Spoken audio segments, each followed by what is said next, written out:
علیکم ورحمۃ اللہ وبرکاتہ۔ بسم اللہ الرحمن الرحیم۔ اللہم صلی علی محمد عبدک و رسولک و صلی علی المؤمنین والمؤمنات والمسلمین والمسلمات۔ سحری کرنا سنت ہے۔ اللہ عز و جل کے کروڑ احسان ہے کہ اس نے ہمیں روزے جیسی عظیم نعمت عطا فرمائی اور ساتھ ہی طاقت اور قوت کے لیے سحری کی نہ صرف اجازت مرحمت فرمائی بلکہ اس میں ہمارے لیے ڈھیروں ثواب بھی رکھ دیا۔ ہمارے پیارے آقا مدنی مصطفیٰ صلی اللہ علیہ وسلم اگرچہ کھانے پینے کے اس طرح محتاج نہیں جس طرح ہم لوگ ہیں، تاہم ہمارے پیارے آقا صلی اللہ علیہ وسلم ہم غلاموں کی خاطر سحری فرمایا کرتے تھے تاکہ محبت والے غلام اپنے محسن آقا شاہ خیر الانام صلی اللہ علیہ وسلم کی سنت سمجھ کر سحری کر لیا کرے۔ یوں انہیں دن کے وقت روزے میں قوت کے ساتھ ساتھ سنت پر عمل کرنے کا ثواب بھی آتا ہے۔ بعض اسلامی بھائیوں کو دیکھا گیا ہے کہ کبھی سحری کرنے سے رہ جاتے ہیں تو فخر یہ باتیں بناتے ہیں اور یوں کہتے سنائی دیتے ہیں، ہم نے تو سحری کے بغیر ہی روزہ رکھ لیا۔ مکی مدنی آقا صلی اللہ علیہ وسلم کے دیوانوں، سحری کے بغیر روزہ رکھنا کوئی کمال تو نہیں جس پر فخر کیا جا رہا ہے، بلکہ سحری کی سنت چھوڑنے پر ملال ہونا چاہیے، افسوس کرنا چاہیے کہ سرکار ذی وقار صلی اللہ علیہ وسلم کی ایک عظیم سنت چھوٹ گئی۔ سنت کی پیروی ہزاروں سال کی عبادت سے بہتر۔ حضرت سیدنا شیخ شرف الدین المعروف بابا بلبل شاہ رحمۃ اللہ تعالیٰ علیہ کے بارے میں منقول ہے کہ آپ صلی اللہ علیہ وسلم آپ رضی اللہ رحمۃ اللہ علیہ فرمایا، اللہ تبارک و تعالیٰ عز و جل نے مجھے اپنی رحمت سے اتنی طاقت بخشی ہے کہ میں بغیر کھائے پیے اور بغیر ساز و سامان کی اپنی پوری زندگی گزار سکتا ہوں، مگر چونکہ یہ امور مدینے کے سلطان رحمت عالمیان صلی اللہ علیہ وسلم کی سنت نہیں ہے، اس لیے میں اس سے بچتا ہوں۔ میرے نزدیک سنت کی پیروی ہزار سال کی عبادت سے بہتر ہے۔ بہرحال تمام تر اعمال کا حسن و جمال اتباع سنت محبوب رب ذوالجلال صلی اللہ علیہ وسلم ہی میں پنہاں ہے۔ ابتدا رات کو اٹھ کر سحری کرنے کی اجازت نہیں تھی۔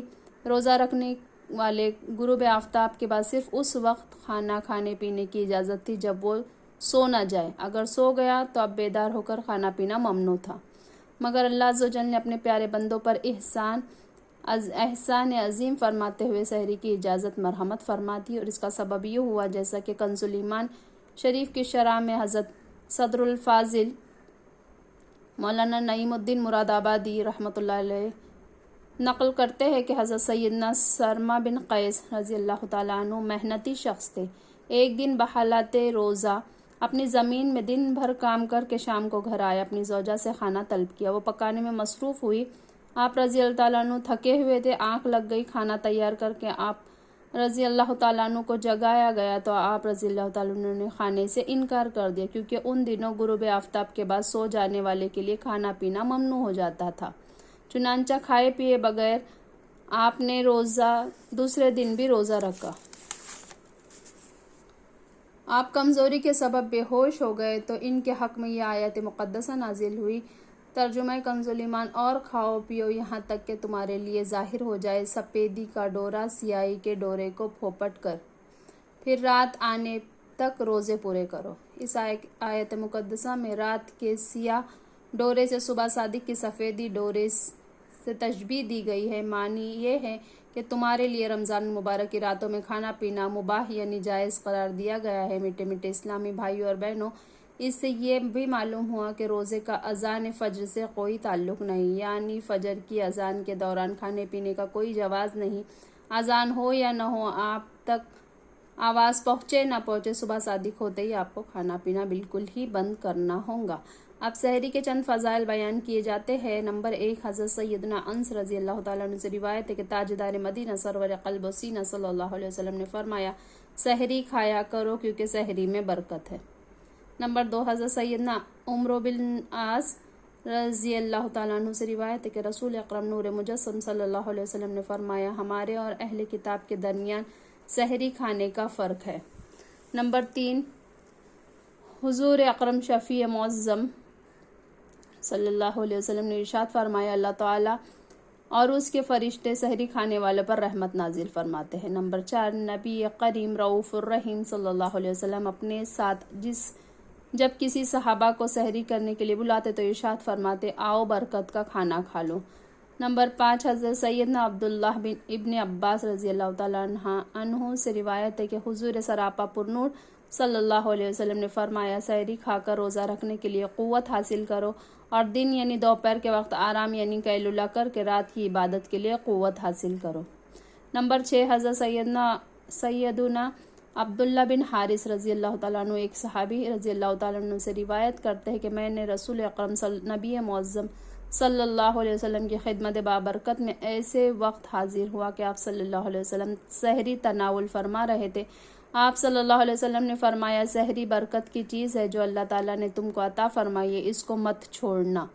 نمبر 7 حضرت سیدنا عبداللہ ابن عباس رضی اللہ تعالیٰ عنہما سے روایت ہے کہ نبی کریم رؤوف الرحیم صلی اللہ علیہ وسلم نے فرمایا، 3 آدمی جتنا بھی کھا لے انشاءاللہ عزوجل ان سے کوئی حساب نہ ہوگا بشرطیہ کہ کھانا حلال ہو۔ اول روزہ دار افطار کے وقت، دوسری سحری کرنے والے، تیسرے مجاہد جو اللہ کے راستے میں سرحد اسلام کی حفاظت کرے۔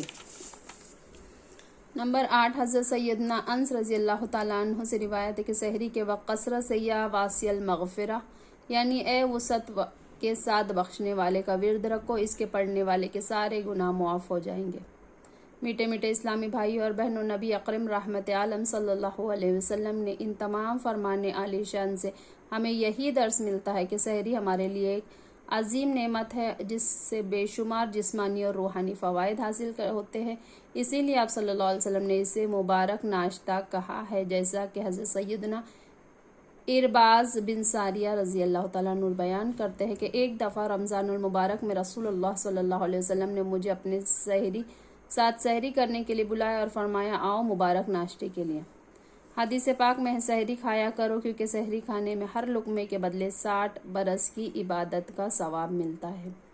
سحری کا انمول تحفہ، سحری کے وقت 7 مرتبہ یہ دعا پڑھے، لا الہ الا اللہ الحی القیوم القائم علی کل نفس بما کسبت۔ ترجمہ، کوئی عبادت کے لائق نہیں سوائے اللہ عز و جل کے جو زندہ و قائم ہے، ہر نفس نے اسے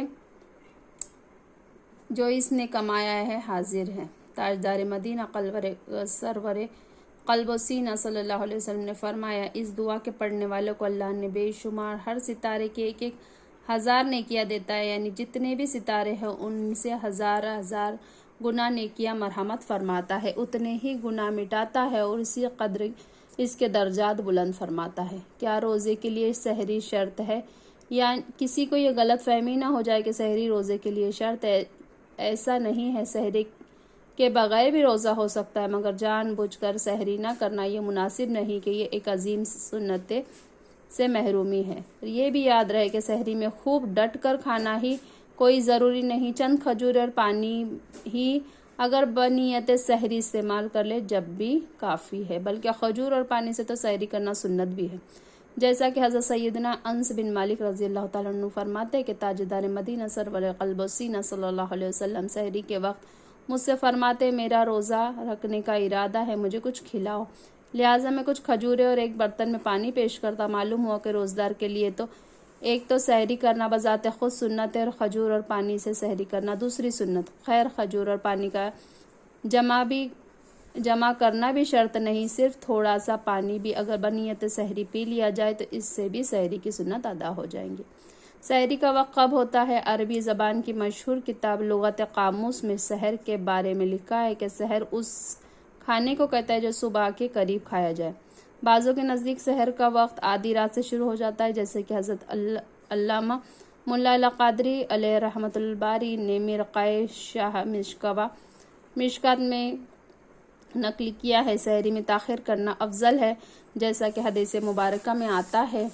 حضرت سیدنا یعلا بن مرہ رضی اللہ تعالیٰ عنہ سے روایت ہے کہ پیارے سرکار مدینے کے تاجدار صلی اللہ علیہ وسلم نے فرمایا، 3 روزے کو اللہ عز و جل محبوب رکھتا ہے، افطار میں جلدی کھانا، سحری میں تاخیر اور نماز کے قیام میں ہاتھ پر ہاتھ رکھنا۔